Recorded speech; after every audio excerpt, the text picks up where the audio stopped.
नमस्कार दोस्तों, target with PS Parihar channel में आपका स्वागत है। आज की इस वीडियो में हम लोग बात करेंगे उत्तर प्रदेश लोक सेवा आयोग की बहुत बड़ी ब्रेकिंग न्यूज है दो, और यूपी ट्रिपल एससी की बहुत सारी चर्चा करेंगे। नई भर्तियों पर भी चर्चा होगी। मार्च में कौन सी परीक्षा, अप्रैल, मई, जून, जुलाई, इस पर भी चर्चा करेंगे। सहायक सांख्यिकी अधिकारी एएसओ के विद्यार्थियों को खास सूचना है, उत्तर प्रदेश दरोगा भर्ती और कांस्टेबल भर्ती।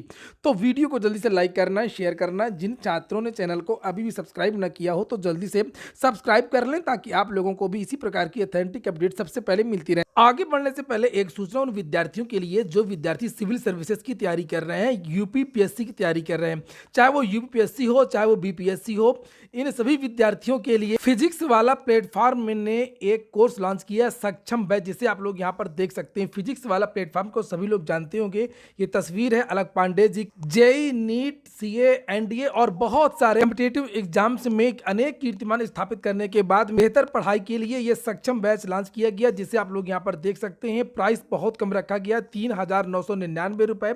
एक बात मैं और बता दूं कि अगर आप मेरा एक कोड यूज करेंगे तो आपको इसमें 500 रुपए की और छूट मिल जाएगी। और कोड में बता दूं पहले, PSC 005 ये कोड है। इस कोड का प्रयोग करेंगे तो 500 की और छूट मिल जाएगी, और ये कोर्स आपको केवल 3499 रुपये में मिलेगा। इसमें आपको बहुत सारी चीज़ें मिलने वाली हैं, जैसे PDF मिलेगी, लाइव क्लासेस मिलेंगी, ऑनलाइन बहुत सारे टेस्ट मिलेंगे, मेंटरशिप मिलेगा 1 by 1। और ये बैच अगर बात करें कि कब से शुरू हो रहा है, तो ये बैच 20 फरवरी से शुरू हो रहा है। पहली क्लास जो है आपकी 20 फरवरी से शुरू हो रही है। और याद रखिएगा कि फिजिक्स वाला प्लेटफॉर्म केवल पढ़ाई के लिए जाना जाता है। भारत के बेस्ट जो टीचर हैं उनकी टीम है, चाहे वो लोकेश सर हो, वरुण सर हो, दीपक सिंह है, बहुत सारे जो टीचर जिनकी आप तस्वीर यहाँ पर देख रहे हैं। अधिक जानकारी के लिए ये जो लिंक मैंने आप लोगों को दी है कमेंट बॉक्स में, तो आप लोग वहां पर जाकर के लिंक से पता कर सकते हैं। और ये नंबर है यहाँ पर 7948222229।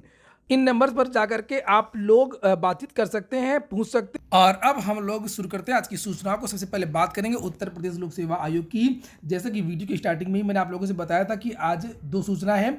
एक तो ये है कि PCS मेंस 2022 के छात्रों की उल्टी गिनती आज से शुरू हो गई है। किसी भी समय इनका जो रिजल्ट है वो गिर सकता है, किसी भी समय इनका जो परिणाम वो वेबसाइट पर आ सकता है। एक बात तो ये मैंने आप लोगों से पहले ही बताया था कि अब जो उत्तर प्रदेश लोक सेवा आयोग की जो PCS की जो परीक्षा है उसका परिणाम अब और जल्दी आएगा। यानी कि मैंने बताया था कि 10 तारीख के आसपास इसके जो परिणाम है वो अब जारी हो सकता है, क्योंकि पहले चर्चाएं 15 तारीख को लेकर के थी, लेकिन अब 10 तारीख या उससे पहले। दूसरी सूचना यह है कि आरओ की जो डॉक्यूमेंट वेरिफिकेशन है वो हो गया है। ARO का आज से शुरू हो रहा है, और जानकारी ये मिली है कि जैसे इनका डॉक्यूमेंट वेरिफिकेशन समाप्त हो जाएगा उसके तुरंत बाद ARO की नई भर्ती पर काम चलेगा। उत्तर प्रदेश लोक सेवा आयोग का ये प्लान भी था कि जैसे ही पर्याप्त अधियाचन आ जाता है विज्ञापन निकालने के लिए, और ये डीवी हो जाता है पुरानी भर्ती का, ताकि ये विद्यार्थी दोबारा आवेदन ना करें, उसके बाद में नई भर्ती के जो विज्ञापन है निकलेगा। इसलिए आपकी जो भर्ती है वो मार्च या अप्रैल के महीने में आने की अब प्रबल संभावना है। और जानकारी तो ये मिल रही है कि मार्च के महीने में भी ARO की नई भर्ती का जो विज्ञापन है आपको देखने को मिल सकता है। बात होगी अब उत्तर प्रदेश अधीनस्थ सेवा चयन आयोग की परीक्षाओं की भी चर्चा करेंगे, नए विज्ञापन की भी चर्चा करेंगे, क्योंकि विद्यार्थी नए विज्ञापन को लेकर के बहुत ज़्यादा उत्सुक रहते हैं। एक दो परिणामों को छोड़ करके इस महीने बहुत ज़्यादा चीज़ें तो नहीं हो पाएंगी, क्योंकि आप लोगों ने देखा होगा आज के समाचार पत्रों के माध्यम से जानकारी दी गई थी कि लखनऊ में G20 का जो शिखर सम्मेलन हुआ उसमें बहुत सारे अधिकारियों की ड्यूटी लगा दी गई है। और वैसे भी कोरोना काल में भी आप लोगों ने देखा होगा कि सबसे पहले यूपी ट्रिपल एससी के अधिकारियों को ही भेज दिया जाता है। कभी इनको पर्यवेक्षक बना दिया जाता है, कभी कोऑर्डिनेटर बना दिया जाता है। ये देख सकते हैं, ये आज ही के समाचार पत्र जिसमें लिखा IAS PCS अफसरों की छुट्टियां 15 तक रोक। और जानकारी ये मिली है कि यूपी ट्रिपल एससी के जो अधिकारी हैं उनकी भी ड्यूटी जो है वो लगा दी गई है। ये लिखा प्रदेश में 10 से 12 फरवरी तक ग्लोबल इन्वेस्टर समिट और 13 से 15 फरवरी तक G20 की बैठकें हो रही हैं। इनमें लखनऊ मंडल के समूह का वक्खा के ज़्यादातर अधिकारियों की ड्यूटी लगा दी गई है। और जानकारी तो ये निकल करके आ रही है कि जो सचिव है उत्तर प्रदेश अधीनस्थ सेवा चयन आयोग के, उनकी भी ड्यूटी लग गई है G20 में। तो इससे भी बहुत सारी जो चीज़ें हैं वो प्रभावित होंगी। बात करते हैं नई भर्तियों की। तो नई भर्ती तो हमेशा की तरह एक AGTA का विज्ञापन और एक जो VPO के बारे में जो मैंने कल बताया था आप लोगों से कि VPO और AGTA, इन दोनों में से ये दो जो विज्ञापन है वो प्रमुखता में। हालांकि एक भर्ती और भी है, वो भी प्रमुखता में है, जूनियर असिस्टेंट, लेकिन उसमें उसको थोड़ा सा रोक सकते हैं क्योंकि उसकी भर्ती आ चुकी है। जूनियर असिस्टेंट 2019 अभी हाल ही में कंप्लीट हुई है। विभाग आवंटन की प्रक्रिया इनकी चल रही है, और हो सकता है कि इसी महीने लास्ट में जूनियर असिस्टेंट 2019 का विभाग आवंटन की लिस्ट भी जारी कर दी जाए। तो फिलहाल ये जो 2 भर्तियां हैं, एक है वीपीओ और दूसरा है आपका एजीटीए और गन्ना सुपरवाइजर, केन सुपरवाइजर।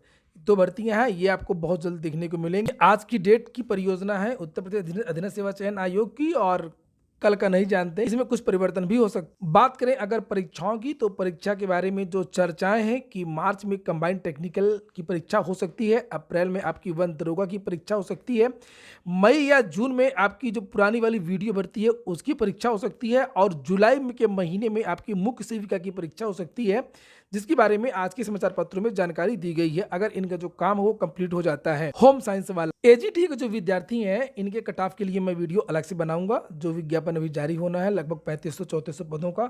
और अब हम लोग बात करने वाले एएसओ भर्ती के बारे में, चूंकि कुछ विद्यार्थी गए थे और उन्होंने नया वाला जियो दे दिया था जिसमें समकक्ष को रखने की बात की गई थी, तो शायद उसको स्वीकार नहीं किया गया है। और इसमें जो भर्ती आई थी और जो नोटिफिकेशन में लिखा हुआ था कि 1 साल का डिप्लोमा यूजी अप्रूव्ड यूनिवर्सिटी, जो पुराना वाला जो जियो था, जो पुरानी वाली जो बातें थी वही मानी जाएगी, नया वाला जियो लागू नहीं होगा। विद्यार्थियों की मांग थी कि नया वाला जियो लागू किया जाए और समकक्ष को मान्यता दी जाए, लेकिन ऐसा नहीं हुआ। और अब इनका जो मामला है वो क्लियर हो गया है, और ऐसा लग रहा था कि इसकी वजह से इस परिणाम में देरी हो सकती है, लेकिन अब देरी नहीं होगी। अब एएसओ को जो परिणाम वो इसी महीने जारी हो सकता है। 20 फरवरी के पहले पहले एएसओ का जो परिणाम है वो जारी होने की संभावना है, क्योंकि अब ये क्लियर हो गया है कि जो नया वाला जियो है वो नहीं माना जाएगा, जो पुराना वाला जियो है वही माना जाएगा। अब बात करते हैं हम लोग उत्तर प्रदेश दरोगा भर्ती। आज सुबह से विद्यार्थी ये एक ट्विटर अभियान छेड़े हुए हैं। विद्यार्थी हैं या कौन है देख सकते हैं आप लोग। Thanks Yogi ji for UPSI 9534, 90,000 tweet हो चुके थे लगभग 11 बजे के आसपास। ये देखिए, और बहुत सारे विद्यार्थी जिनकी नौकरी लगी है, और ये आप लोग देख सकते हैं उत्तर प्रदेश की सीएम की तरफ से भी ट्वीट किए गए हैं इस भर्ती को लेकर के। जो ट्वीट किए गए हैं उनको टैग किया गया है, जैसे ये देखिए लिखा, उत्तर प्रदेश सरकार में हुई 10,000 दरोगाओं की भर्ती पूर्ण। हालांकि भ्रष्टाचार को लेकर के मामला अभी भी कोर्ट में है, और सोचने वाली बात यह है कि 9,000 विद्यार्थियों ने इसको ट्रेंड करा लिया, और यूपी SSSC के बहुत सारे छात्र ने लेखपाल भर्ती के लिए कॉमन कट ऑफ के लिए वे सभी विद्यार्थी इतना ट्रेंड नहीं करा पाए, जबकि 37 लाख विद्यार्थी पीटी के लिए आवेदन करते हैं और लगभग 2.5 लाख विद्यार्थी लेखपाल की परीक्षा देते हैं। अगली जो सूचना है वो है कांस्टेबल भर्ती की, और ये देख सकते हैं आज ही के समाचार पत्र दैनिक जागरण प्रयागराज का एडिशन है। परीक्षा एजेंसियों पर बढ़ रहा सालवर गिरोह का खौफ, इसलिए उत्तर प्रदेश में परीक्षाएं नहीं करवाना चाहती हैं। लिखा हुआ है कि प्रदेश में बीते वर्षों में प्रतियोगी परीक्षाओं से लेकर के सरकारी नौकरी की भर्ती परीक्षाओं में सेंध मारी, नकल माफिया पर एसटीएफ का शिकंजा तो कसा, लेकिन सालवर गिरोह का खौफ भी कम नहीं है। लिखा हुआ है कि उत्तर प्रदेश में 2021 में जो दरोगा भर्ती हुई थी उसमें भी सालवर गिरोह सक्रिय रहा था। उसके बाद में बहुत सारे लोग गिरफ्तार हुए थे। यूपीटीईटी का तो पेपर ही यहाँ पर लीक हो गया था, और अब वर्तमान में यूपी पुलिस में प्रस्तावित सिपाही के लगभग 36,000 पदों के लिए ऑफलाइन लिखित परीक्षा प्रस्तावित है। हालांकि इसके लिए कार्यदायी संस्था का चयन नहीं हो पा रहा है। यहीं पर डीजी भर्ती बोर्ड के आर.के. विश्वकर्मा का भी बयान छपा हुआ है कि भर्ती के लिए बड़ी कंपनियों को आमंत्रित किया जा रहा है। सिपाही भर्ती के लिए ऑनलाइन लिखित परीक्षा करवा पाना संभव नहीं है। और यहाँ ऊपर लिखा हुआ है कि एक एजेंसी मिली थी, लेकिन उस एजेंसी का जो पेपर है वो राजस्थान में पुलिस कांस्टेबल की भर्ती थी, उसमें पेपर लीक हो गया था। सारी की सारी जो कंपनियां हैं वो अब कतरा रही हैं। कुल मिलाकर के इन सालवर गिरोह की वजह से अभी आपकी जो कांस्टेबल भर्ती है उसमें देरी आपको देखने को मिलेगी। ये हो गया आज का वीडियो आपको अच्छा लगा हो, आपके काम का हो तो लाइक अवश्य कर दें। जिन छात्रों ने चैनल को सब्सक्राइब न किया हो सब्सक्राइब कर लें। पूरा वीडियो सुनने के लिए बहुत बहुत धन्यवाद।